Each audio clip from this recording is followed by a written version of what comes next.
Para seus pequenos filhos, Jason era um pai gentil, corajoso e amoroso. Segundo Molly, sua atual esposa, Jason era, na verdade, um marido abusador e alcoólatra.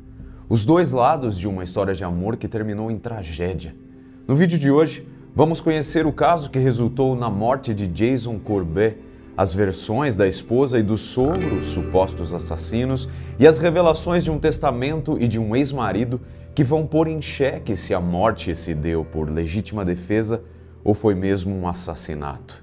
Eu sou o Marcos, sejam todos muito bem-vindos.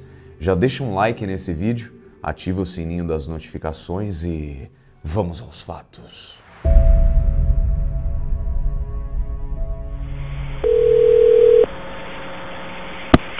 Davidson County 911, what is the address of your emergency?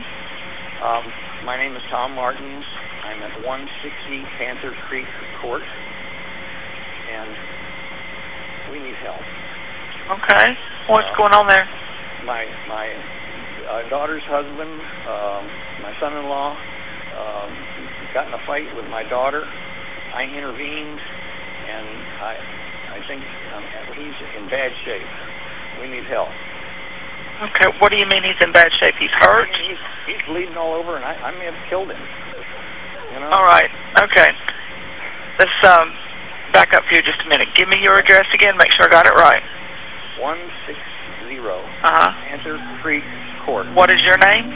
My name is Tom Martins. Os policiais, após receberem uma ligação, se dirigiram apressadamente para a casa da família Corbett, na Carolina do Norte. Era por volta das 3 horas do dia 2 de agosto de 2015. Ao adentrarem na residência, se depararam com o corpo imóvel e coberto de sangue de Jason Corbett, de 39 anos, marido de Molly Martins e pai de 2 crianças, Jack, de 8, e Sarah, de 10 anos. Filhos de Margaret Corbett, conhecida como Megs, a falecida ex-esposa de Jason, declarada vítima de um ataque fatal de asma em 2006. Os primeiros socorros foram feitos ali mesmo no local, mas Jason não resistiu aos ferimentos que, segundo a polícia, eram terríveis de se ver, pois havia sinais brutais de pancadas na cabeça e o sangue era a nova cor do piso da casa.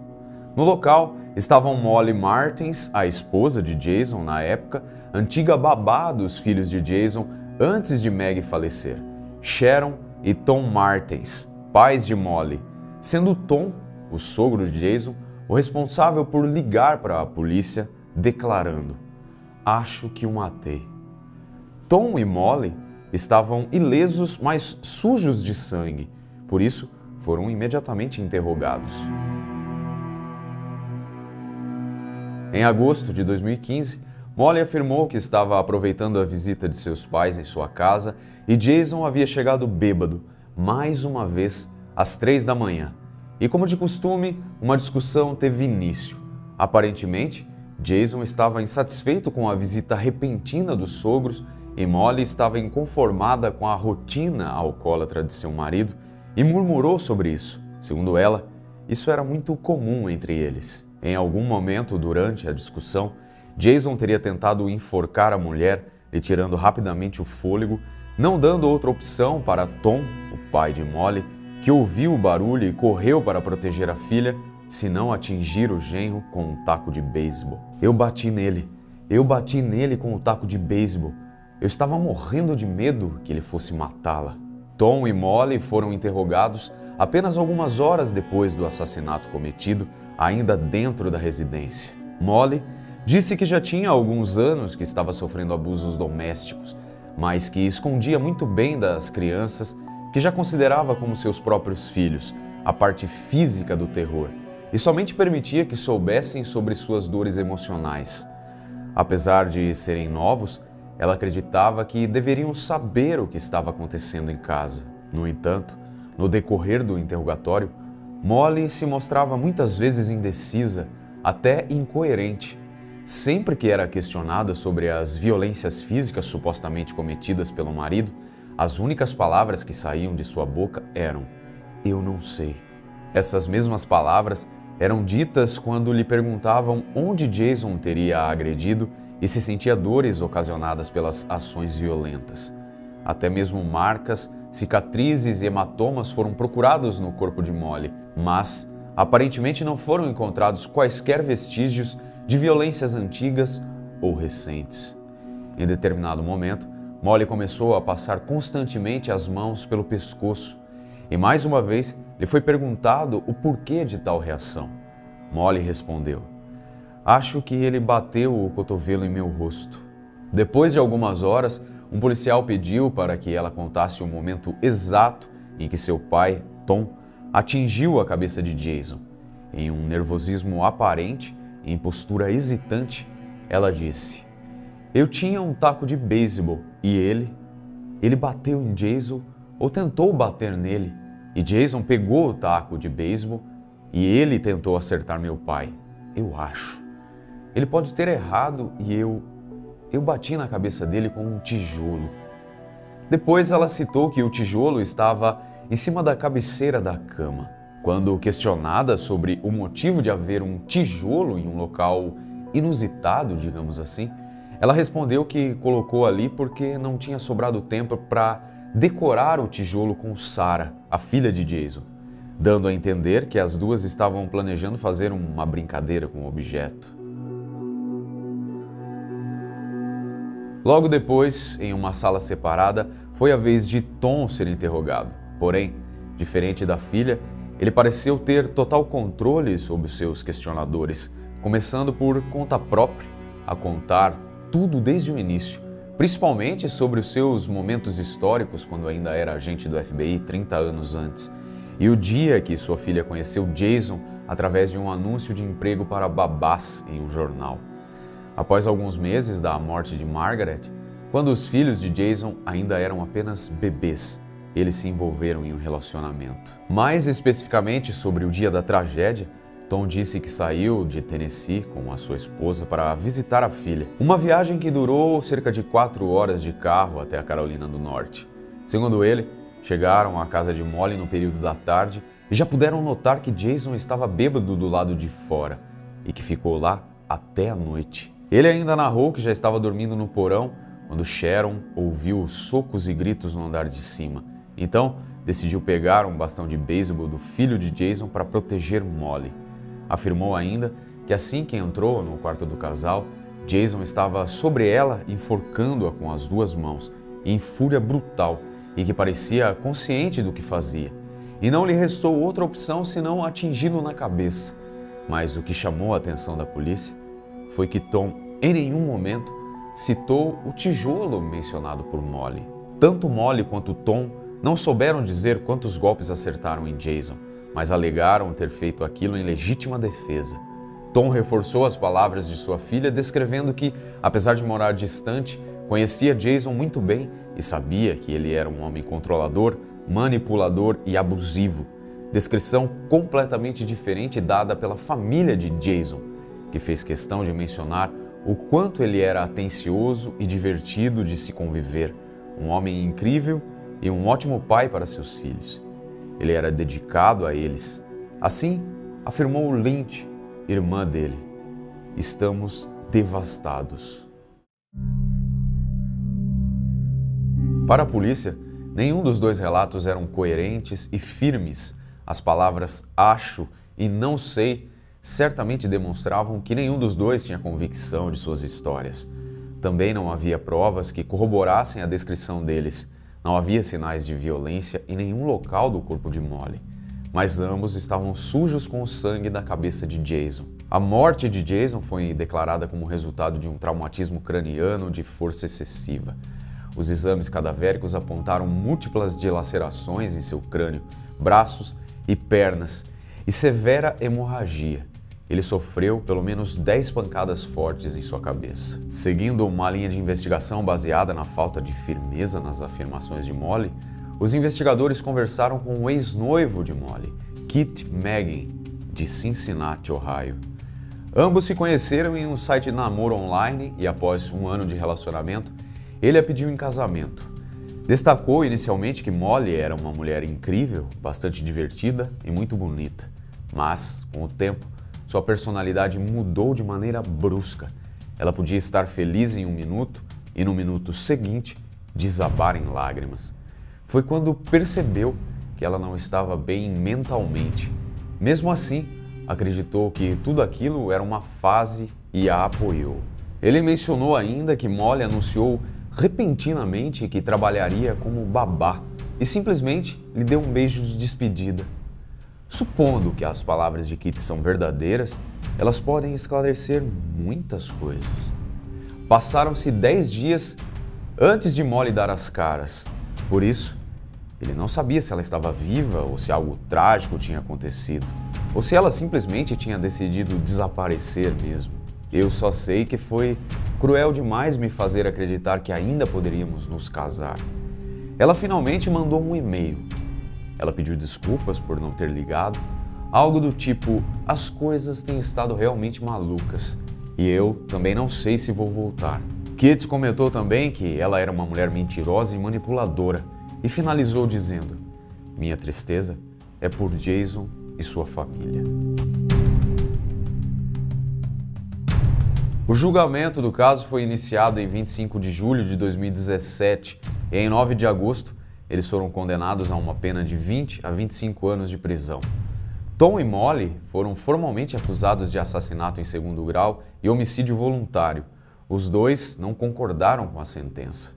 No entanto, em 2020, o Tribunal de Recursos da Carolina do Norte tomou a decisão que chocou o país ao anular a sentença dos dois acusados e ainda dizer que Tom e Molly tinham direito a um novo julgamento, pois não apresentavam riscos à sociedade, e disponibilizou a soltura por meio de uma fiança de $200 mil.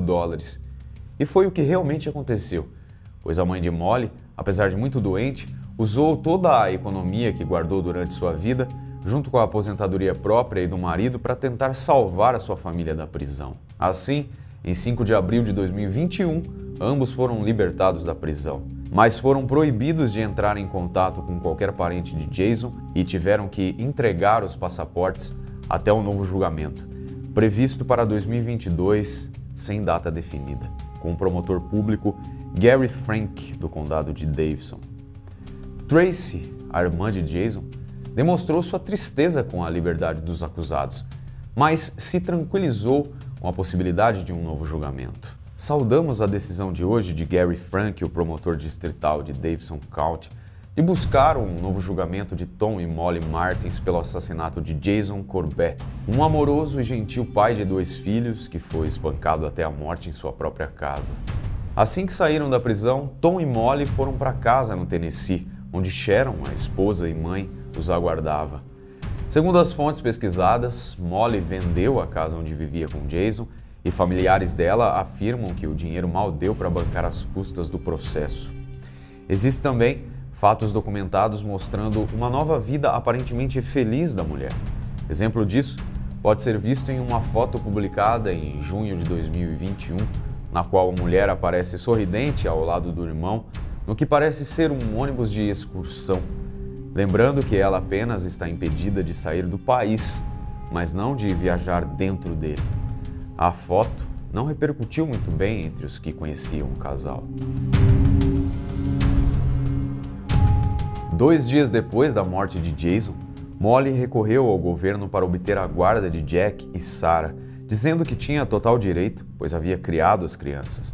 Porém, a irmã de Jason, a Tracy, contestou o pedido de Molly, e para isso, uma audiência foi realizada. Durante a audiência de custódia, o testamento de Jason foi lido e as palavras dele foram bem claras. Eu nomeio o referido David Lynch e sua esposa Tracy Lynch, minha irmã, para serem os guardiões dos meus filhos pequenos. O juiz americano disse em entrevista que tomou a decisão correta ao entregar a custódia das crianças aos tios.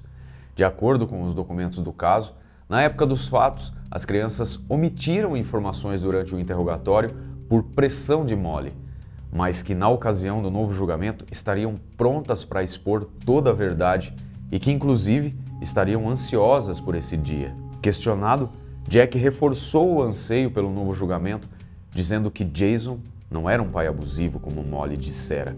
Na verdade, ela é quem era abusiva. Não houve um dia em que os filhos não tenham pensado em Jason. Em 2020, Jack e Sarah postaram uma linda homenagem no Twitter no dia do aniversário do pai.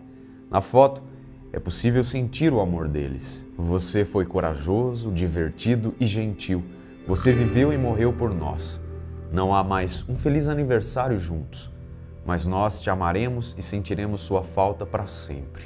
Sarah, aos 13 anos, escreveu um livro para ajudar as crianças a lidar com o luto. O livro se chama Buga Uga, em homenagem ao pai que costumava chamar os filhos assim. Já Jack começou a compor e cantar aos 15 anos, recebendo elogio de vários críticos musicais durante suas apresentações. Agora, em 2021, Sarah está com 14 e seu irmão Jack com 16 anos. Ambos ficaram órfãos quando seu pai ainda tinha 39 anos, já tendo perdido sua mãe biológica para um ataque de asma em 2006. Tracy frequentemente revela a gratidão que sente por todo o apoio que ela e as crianças receberam desde 2015, ano em que Jason foi morto. Ela declarou ao público em abril de 2021: "Muitos de vocês agora são amigos, muitos de vocês também são estranhos. O que nos une é que não importa de onde você seja ou em que continente você viva, quando algo tão fundamentalmente errado e terrível ocorre, como o assassinato cruel de Jason e o abuso de seus filhos, isso unifica as pessoas como seres humanos e cidadãos do mundo." Tracy comenta também sobre o quanto está orgulhosa de seus sobrinhos. Escrever é uma forma de terapia para Sarah expressar como ela se sente sobre as experiências que teve. Ela se expressa por meio de seus personagens, escreve sobre a perda de seus pais e, em seguida, torna-se parte de uma família mesclada. É uma maneira dela transformar uma situação triste em algo inspirador para outras pessoas que passaram ou irão vivenciar a própria perda. Sarah quer que os livros sejam lidos pelos pais e também pelos filhos. Atualmente, Tracy e os filhos de Jason persistem na constante luta para que as evidências contra Molly e Tom permaneçam intactas até o novo julgamento acontecer e apoiam com todas as forças todos os passos dos promotores do condado de Davidson, que estão cuidadosamente trabalhando com vigor para que a melhor decisão seja tomada. Tracy recentemente agradeceu mais uma vez por todo o apoio recebido e está confiante de que a Suprema Corte manterá as condenações. E aqui, tão somente como um apresentador, provoca uma pequena reflexão. Tudo o que se tem são as versões de Tom e Molly sobre o que ocorreu naquele dia, o que é evidentemente muito pouco para um juízo completo de uma possível verdade. Não temos detalhes pormenorizados das investigações, lamentavelmente. No entanto, temos as alegações das crianças, que hoje são sim adolescentes, mas à época ainda eram crianças. Crianças que, como muitos dizem por aí, não costumam mentir. Para você, então, Jason era, como disse Molly e Tom, um abusador alcoólatra que morreu para não matar? Ou era, como disseram seus filhos, um pai gentil e amoroso que foi vítima do próprio amor? Esse foi o caso de hoje. Obrigado por assistir e até o próximo vídeo.